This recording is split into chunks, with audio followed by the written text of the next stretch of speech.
Hola amigos de Migrar Es, hoy me encuentro con Dubravka, una venezolana con una historia de vida impresionante, una mujer de fe, y quiero que ustedes también la conozcan. Así que Dubri, contanos, como yo te digo, un poco acerca de ti. Bueno, como tú dices, soy venezolana, soy guacareña, de un pueblo llamado Guacara en el estado Carabobo. Soy abogada también en Venezuela. Soy, por misericordia de Dios, pastora misionera y estoy estudiando actualmente como auxiliar sociosanitario para personas con dependencia. Excelente. ¿Y hace cuánto estás acá? Mira, nosotros vinimos, mi marido y yo, de vacaciones y llegamos el 10 de marzo de 2020, al día 14 nos confinaron. Nosotros no veníamos a quedarnos, nosotros nos cogió el confinamiento. Y luego que abren aquí los vuelos hacia afuera, apenas abren España, cierran Venezuela. Y eso pasó un periodo aproximadamente de 3 años, donde yo peleaba con Dios y yo le decía, yo no emigré, tú me trajiste, porque ni mi marido ni yo queríamos dejar Venezuela. Mi marido es portugués, pero vivió muchos años en Venezuela y él decía, yo no emigro 2 veces. Pero los planes no son los de uno. Uno hace planes, pero solo Dios sabe lo que va a suceder. Así que a Dios le plació que estuviéramos acá y como somos tan testarudos, a lo mejor yo soy la única testaruda, más nadie es testarudo por ahí que nos escucha, Él tuvo que usarlo así, esa estrategia, traernos con una pandemia para que nosotros nos quedáramos y nos enamoráramos de España.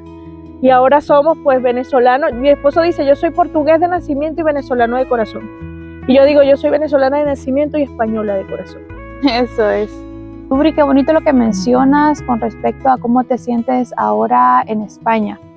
Y contanos un poco cómo era tu vida en Venezuela, ¿qué te dedicabas? Bueno, yo los últimos años ya en Venezuela, gracias a Dios, estaba muy bien porque ya no estaba trabajando independiente por mi cuenta como abogado, libre ejercicio de la profesión, que me fue muy duro, justamente por el régimen en el que estábamos. Mi padre fue uno, yo digo que sonará algo para algunos despectivo, pero Dios sabe que no lo hago con ese fin. Mi padre era un perseguido de pueblo, digo de pueblo porque Guacara era un pueblo, que denunció muchas irregularidades del régimen y por eso pues fue atacado fuertemente hasta que terminó con un cáncer. Qué pena. Pero jamás lo pudieron privar de libertad porque las acusaciones eran infundadas, ya que el dinero o los dineros se los robó fue la alcaldía de Guacara con un proyecto habitacional llamado Emmanuel Dios con nosotros. Madre mía. Sí, señor. 5 millardos de bolívares en aquel momento, año 2005. Y bueno, eso te lo resumo allí. Y mi padre partió.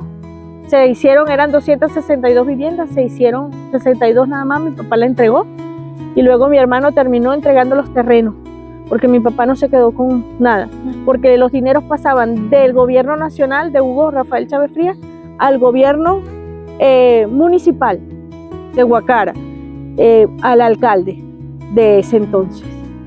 Y a mí como abogada en libre ejercicio me costó muchísimo ejercer al ver nada más mi apellido.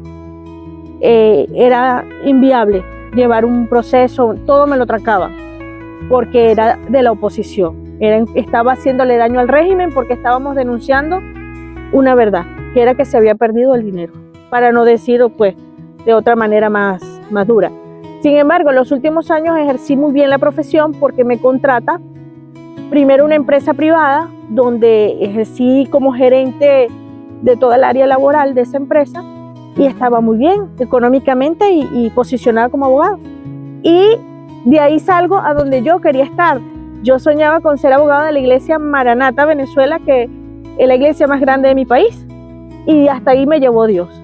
Llegué a ser abogado de la iglesia Maranata, que fue uno de los sueños que Dios me concedió. Aprendí muchísimo, agradezco muchísimo de esa experiencia. Y estando como abogada de la iglesia, me sale esto de hacer vacaciones, entonces le pido permiso a mi pastor, que era mi jefe, y me dice, claro, sierva, ve y disfruta y pásala bien. Me dio permiso para un mes y ya voy a cumplir 5 años. Wow. Sí. Increíble. Volviéndonos un poco al inicio que nos has contado de tu padre, ¿en qué estatus están esas demandas? No, eso a los 10 años prescribe. Sin embargo, pues nosotros como familia tenemos todo el historial, porque mi hija termina yéndose a Estados Unidos, pues justamente por esa persecución política, y ella tiene que consignar al solicitar asilo todo el proceso que vivimos como familia. Sí. En persecución, una vez llamaron a mi padre y dijeron que me habían secuestrado a mí y a mi hija. Mi padre recién murió, a mí me pusieron pancartas que éramos unos ladrones. O sea, estoy hablando del gobierno, o sea, la gente pro el régimen. Y no te puedo decir lo duro que es, y solo los que hemos vivido esos 26 años podemos saber qué se siente. Y esto que ha pasado, todavía estamos en shock, no sabemos si alegrarnos, si ponernos tristes, porque es mucha historia, es mucha hambre, es momentos de tener dinero y no tener que comer. O sea, de que gracias a Dios teníamos un coche, un carro, como dicen por ahí, y mi esposo salía en el carro y recogía mango del suelo para poder comer.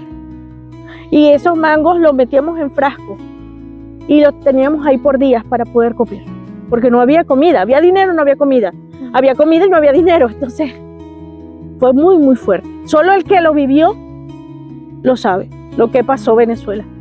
Y el hecho de separarte de tu familia. Yo tengo 8 años sin ver a mi hija, yo tengo un nieto que no conozco, que va a cumplir 2 años. Pero por la misericordia de Dios, este año nos vamos a ver ya. Gloria a Dios. Porque Dios, aunque parezca que tarda, no, Él llega en el momento preciso.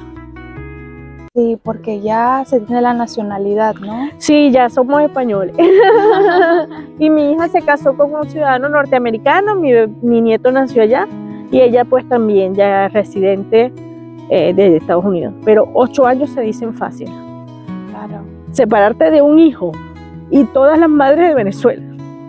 O sea, eso solamente lo sabe una madre. Y el dolor y lo que nosotros tenemos que sanar, no solo como país, sino como personas. O sea, solamente nosotros sabemos lo que pasó en 26 años. Cuando mi hija se fue, yo me acordaba del hijo de la vecina, que lo mataron por robarle una bicicleta enfrente de la casa. La hija de la otra vecina, hija única, que la violaron. Y los que son de Guacara saben que no miento. La violaron y la mataron, hija única, dentro de su casa. Cuando mi hija me dice, yo le digo, hija, yo no tengo dinero, vamos a orar y que sea la voluntad de Dios. Y cuando el Señor abrió la puerta, mi hija se fue con $100, que le dio la pastora, por cierto, de mi iglesia. La pastora Rebeca se lo ofreció, sin ella saber que mi hija iba para ningún lado. Fue Dios, porque nunca le pedimos a nadie, le pedimos a papá. Y la pastora le ofrenda ese dinero, y con esos $100 ella se fue para Venezuela. Para Estados Unidos, perdón, salió de Venezuela. Con 22 años, 22, 23 años. Recién hubo elecciones. Hubo elecciones en un mes de mayo. Y los días de las elecciones trabajamos con la oposición y ella salió enseguida. Y yo lo que le dije fue, vete. Y cuando ella se quería devolver, porque no es fácil emigrar, yo le decía, ahora tú te quedas. Y no era porque yo no quería estar con mi hija. Hombre, claro, sabías a lo que iba a volver. Sabía lo que iba a volver. Yo no iba a exponer a que mi hija me la matara, a que me la violara. No, prefería tenerla lejos. Y han sido 8 años. Y la persona que es madre sabe que lo que uno ama más en esta vida después de Dios es a un hijo. Claro. Y el separarte así de tu hijo es duro. Y eso lo hemos vivido los venezolanos en el mundo. Yo creo que después del pueblo judío, según lo poco que yo he oído y en mi ignorancia, creo que el éxodo venezolano ha sido de los más grandes. Después del pueblo judío, como el judío, no existe en el mundo, del pueblo de Dios. Sí. Pero después de ese éxodo, el de Venezuela, porque son más de 7 millones de venezolanos que han salido de su país. Casi más población que lo que tienen algunos países. Sí, señor. ¿No? Y ella prácticamente salió huyendo. Sí, claro. Ella como que migró a la fuerza, y ahora que te estaba escuchando, a veces decimos, migramos por delincuencia, migramos por pobreza, pero este es otro tema, la persecución. Sí. Cuando en un país, porque tengas diferente ideología, está cortada la libre expresión, que no te dejen trabajar, que no te dejen vivir y que tengas que morir, a veces las enfermedades también es por lo que llevamos adentro, ¿no? Claro, sobre todo el cáncer. Claro, y ahora que me dices lo de tu padre, pero bueno, yo sé que tu padre fue un luchador, un ejemplo de valentía, de verdad, ¿no? Y bueno, te agradezco mucho que hayas abierto tu corazón en este sentido. ¿Y tu hija actualmente cómo está? Está muy bien, gracias a Dios. Mi hija está muy estable ya en los Estados Unidos con su esposo, que es norteamericano, con su niño.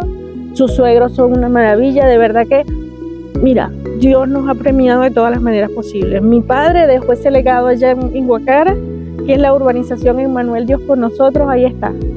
Y ese pedacito de lugar con 62 casas, eso lo luchó él con un grupo de gente que iba con él, de la mano de Dios, creyéndole a Dios. Su legado. Sí, Señor. Sí. Gloria a Dios.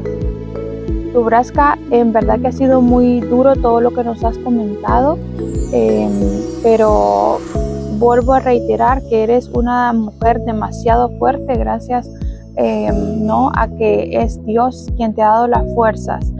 Cuando te enteras de la pandemia y que no puedes regresar con la situación difícil que estaba allá, ¿tú qué haces? Tú en principio pensabas, bueno, me quedo hasta que abran, pero teníamos esta incertidumbre, ¿no? Y ahora que nos dices que han pasado 5 años, ¿cómo es que te quedas? Sí, bueno, al principio, tanto mi marido como yo, Joao, pensábamos, nada, en lo que abran nos vamos. Nosotros teníamos las maletas hechas allí y nos vamos a ir y nos vamos a ir. Pero no, pasó mucho tiempo, pero mucho tiempo. Y pues había que subsistir también. No podía ejercer mi profesión, pues obviamente no lo tengo homologado. No me vine preparada porque no emigré, no traje nada. Pero traje un conocimiento, que era la costura. Mi padre sabía coser, mi abuela, mis tías y todo. Y estaba en pandemia y digo, bueno, ¿por qué no hacemos mascarilla? Claro. Y comencé con las mascarillas. Una hermanita en Cristo me regaló una máquina que estaba dañada, que se la había regalado a ella. La mandamos a arreglar y comenzamos con una maquinita vieja. Mascarilla, la máquina hasta que se fundió el motor. Pero cuando se fundió el motor ya teníamos para una nueva caserita y seguimos. Y yo le digo a mi marido, ay, mi hijo, quiero estudiar, quiero prepararme, pues porque estamos trabajando y viviendo de esto, de la costura. Y comienzo a estudiar diseño de moda y patronaje. Eso fue otra historia, porque si me preguntas cómo pagamos ese curso tan costoso, no te sé decir, porque lo que hacíamos era mascarilla. Y fue un curso, vamos, casi de 8.000 euros, o sea, wow, que se dice fácil. Sí. Bueno, tan así que mis prácticas fueron con Lorenzo Caprile, que otra victoria. Yo digo, Dios mío, solo Dios, porque ¿de dónde? Sí. Y ahí comencé a hacer otras cosas, que ya no eran mascarillas, algunas ropas y tal, y llegó lo de los bolsos y los tote bags. Y en ese proceso yo digo, bueno, si yo lo que sé hacer es esto, yo lo que sé hacer es ayudar a la gente y sobre todo a la mujer, pues vamos a crear una asociación para la mujer. Y de ahí nace la asociación o el Centro de Formación y Capacitación Mujeres Verdaderamente Libres. Creamos un centro de formación no solo para enseñarle a las mujeres la costura, sino para que ella tenga un lugar donde conversar, donde hablar, donde poder desahogarse y con nuestras propias experiencias y la ayuda de Dios avanzar, y que ella pueda creer en ella misma y que ella pueda salir adelante de todas las maneras, porque Dios nos ayuda y nos salva de todas las maneras posibles. Lo digo por mí. Claro, y yéndonos un poquito para atrás, hay una particularidad aquí cuando dices hacíamos, siempre hablas como en equipo, ¿no? Sí. Mi equipo, mi mejor equipo es mi marido, Joao. Joao para mí es mi superhéroe. Después de Jesús, Joao, porque él me apoya en todo, siempre está conmigo. Joao aprendió a coser, tenía como 82 años, como sí, 87, no sé, ahorita tiene 89 recién cumplido. Lo cierto es que Joao aprendió a coser aquí, conmigo, para ayudarme a hacer las mascarillas. Después hizo los bolsos, después ya el negocio era de él, y ya él hacía diseños, ¿no? Y es tan increíble, o sea, ver su fuerza, ver su empuje, es que, porque nosotras, aunque la mujer es muy emprendedora, la mujer es increíble, cuando tú tienes un hombre que también te empuja, aunque la ayuda idónea somos nosotras, pero necesitamos también de esa persona, de que tu esposo, tu compañero, sepa o vea lo que tú vales y diga, tú eres capaz, tú puedes, yo te apoyo, no te detengas. Y ese es Joao, entonces somos un equipo. Y que él también vende, ¿no? También, sí, bueno, es portugués, son portugueses. Sí. Claro, impresionante. Y también mencionaste a alguien con las prácticas, esa experiencia, ¿qué tal es? Y si nos puedes decir quién es él aquí. Ah, sí, cuando hice las prácticas de diseño, la hice con un diseñador muy reconocido español, increíble, con un trabajo impecable, que es Lorenzo Capriles, un hombre sumamente conocido. De hecho, ese año que yo hice las prácticas fue que él estuvo lo de las campanadas y tal en el fin de año. Wow. Le ha cosido a la reina. De hecho, cuando yo estaba en prácticas, llegaron las infantas y yo, y yo, Dios mío, señor, yo de Guacara, ¿por qué las infantas? O sea, tú dices, solo Dios, mira José, ¿qué iba a pensar? Y son las maravillas que vemos de Dios, que somos seres iguales todos, como cualquier otro, venimos de lugares tan lejos, tan humildes, tan sencillos, pero Dios todo lo hace tan bonito y tan grande. Dios de una cosa así, hace una cosa enorme. Podemos decir que Dubrasca tiene conectes con la realeza. ¡Hala, no! ¡Ay, deseara! Lo que pude ver, pues, que son personas como tú y como yo, que aunque son de la realeza, son muy sencillas, y eso me impactó y es muy bonito. Y al escucharte hablar, siempre mencionas a Dios, lo tienes muy presente, incluso en la asociación, en los cambios que has tenido en tu vida. Me gustaría preguntarte qué representa Dios para ti. Él es mi todo. Él es mi todo. Yo una vez en la iglesia Maranata estaba llorando en un culto de oración. Yo no nací en el evangelio ni nada de eso. Yo vengo del mundo bien mundo. Pero después que conocí de Dios a través de una enfermedad, nunca me he apartado de Él. Y una vez orando, yo sentí que Él habló a mi corazón y me dijo, yo di mi vida por ti. Y me preguntó, ¿tú darías tu vida por mí? Y yo le dije que sí. Y desde ese momento, pues yo estaba dispuesta. Y todo lo que pase, así sea por muy difícil que sea, que no tengo agua fría, que no tengo luz, que no tengo esto, lo tengo a Él. Y si Él dio su vida por mí, yo la doy por Él. Amén. Y ya está. Gloria a Dios. También mencionaste un proceso de enfermedad. ¿Cómo te encuentras ahora mismo? Muy bien, me encuentro bien, pero mira cómo son las cosas, porque evidentemente, como soy una persona creyente, pues así como creo en el bien, creo que existe el mal. Sí. Y así como creo que hay un Dios que es mayor que todo y es el creador de todo, hay un enemigo que es esa parte que quiere apartarnos de lo que Dios tiene para nosotros. Yo en mi país tuve cáncer, y por ese motivo, en el útero, que llegué a los pies de Cristo. Y aquí, estando acá, en 2 oportunidades me han diagnosticado cáncer. Claro, la familia se pone, mi hija que está por allá en Estados Unidos, tantos años sin verlo, digo no. Que entre sin útero al cielo, pues es mejor entrar sin útero al cielo que completa el infierno. No tengo ningún problema. ¿Qué pasa? Y esa posición, mira, ha sido algo tan increíble que cuando me vuelven a hacer exámenes y cosas, yo no tengo nada. Y eso ha pasado 2 veces aquí. Lo que te quiero decir es que Dios lo que hace, lo hace perfecto, pero el enemigo es un engañador y quiere que tú tengas miedo. Su motor, su fuerza, su energía es a través del miedo de nosotros. Entonces, al tener miedo, Él opera y Él actúa. Y el miedo te paraliza. El miedo te baja las defensas y el miedo sí te puede enfermar. Entonces, cuando tú no crees, a ti te da igual y tú dices, bueno, y si me voy a morir, bueno, me tocó. Lo único que le pido a Dios es poder ver a mi hija y a mi nieto. Y ya está. Total, yo sé para dónde voy. Claro. Jesús está preparando morada. O sea que no me importa. Y esa actitud firme ante Dios, Él dice la palabra, resiste al diablo y Él huirá de ti. Y es así. Yo no tengo comida, pues hago ayuno, ningún problema. No hay problema. Es momento de hacer ayuno. No me pongo, ay, no tengo comida. Y ahora no. Porque mi proveedor es aquel. Y si a aquel no le ha placido de que es porque tengo que ayunar, ay, porque estoy bueno. O por salud o por espíritu, pero tengo que ayunar. A matar las células malas. Sí, señor, sí, señor. Entonces, esa es la actitud que he aprendido en todo el proceso, porque los que emigramos sabemos los procesos difíciles, unos más que otros. Es la actitud que me ha llevado adelante. Esa fe en Dios, y que si está pasando es por una situación en que Dios no nos va a dejar. Porque Él dice que aunque andemos en valle de sombra de muerte, no hay comida, hago ayuno. ¿Ah?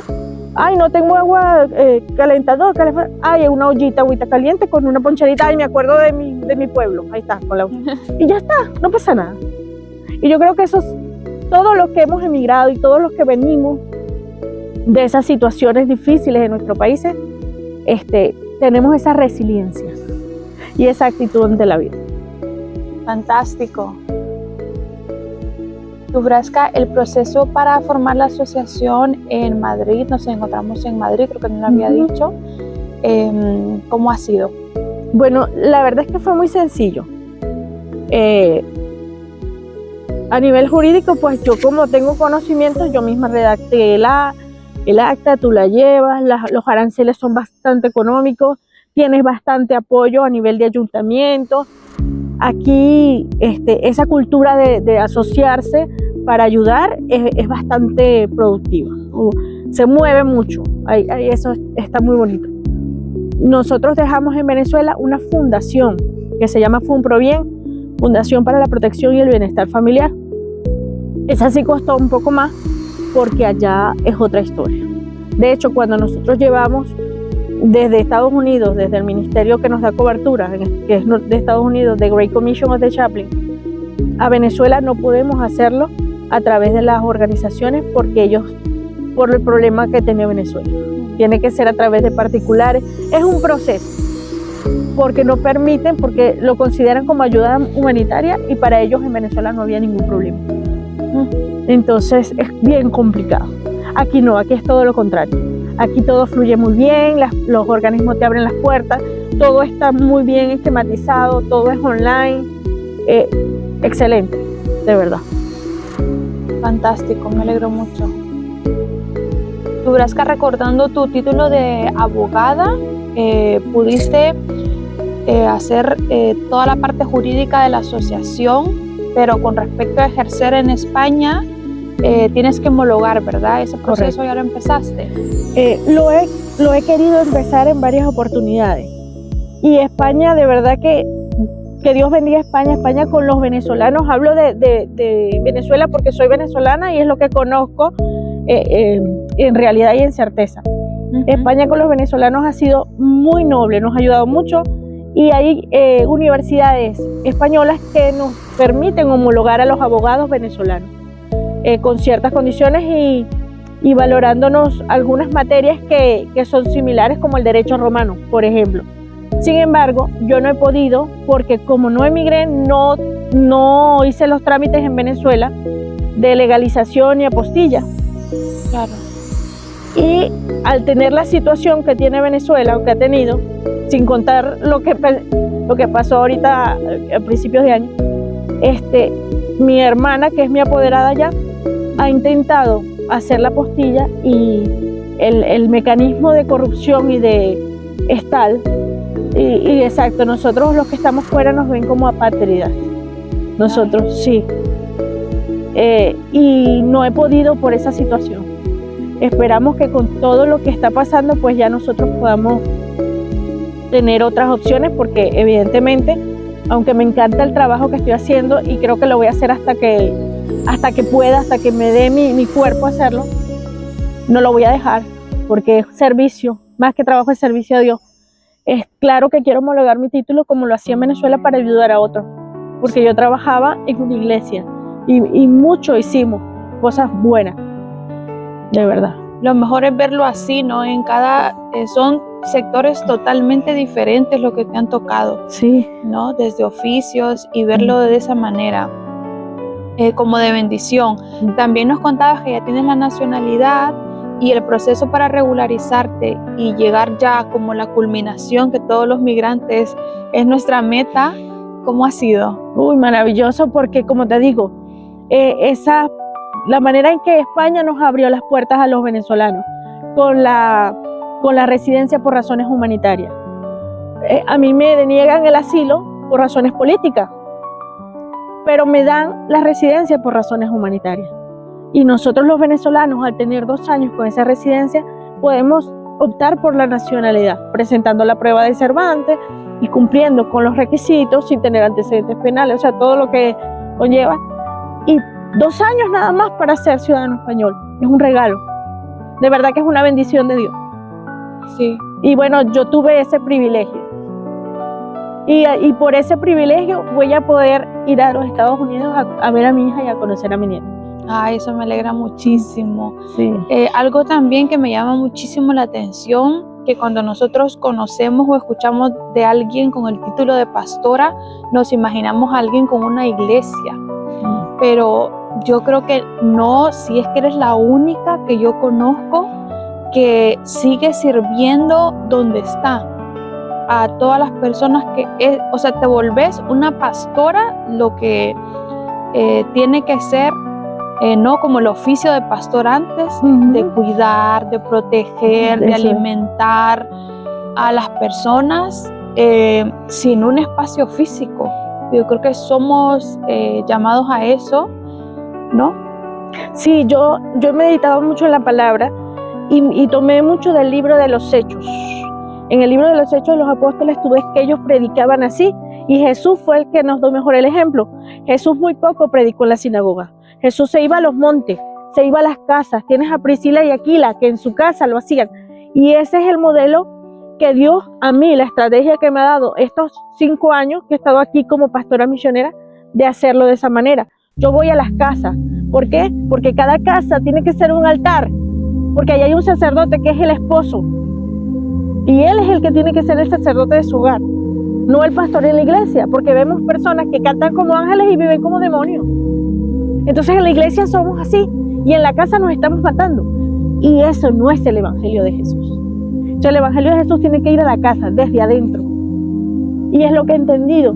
Entonces a veces gastamos mucho dinero en unas estructuras muy grandes que se pueden usar en ayudar de otra forma. Y Dios nos usa a todos, porque es la multiforme y la multigracia de Dios. Porque esos lugares, esos templos son necesarios. Pero también son necesarios estos pastores que se están levantando, como esta servidora, que están yendo a las casas, que están yendo a los parques, a los hospitales.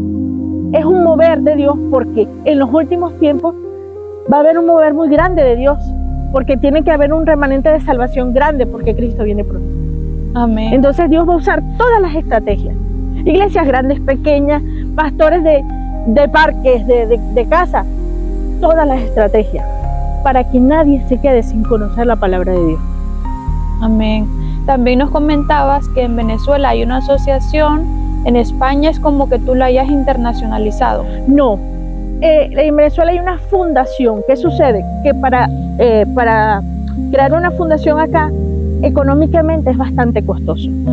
Mínimo tienes que tener 40.000 euros. Y yo creé aquí una asociación civil. La Fundación de Venezuela es para la protección y el bienestar familiar y trata los problemas que hay en Venezuela. Ya. Porque cada país tiene sus propias necesidades.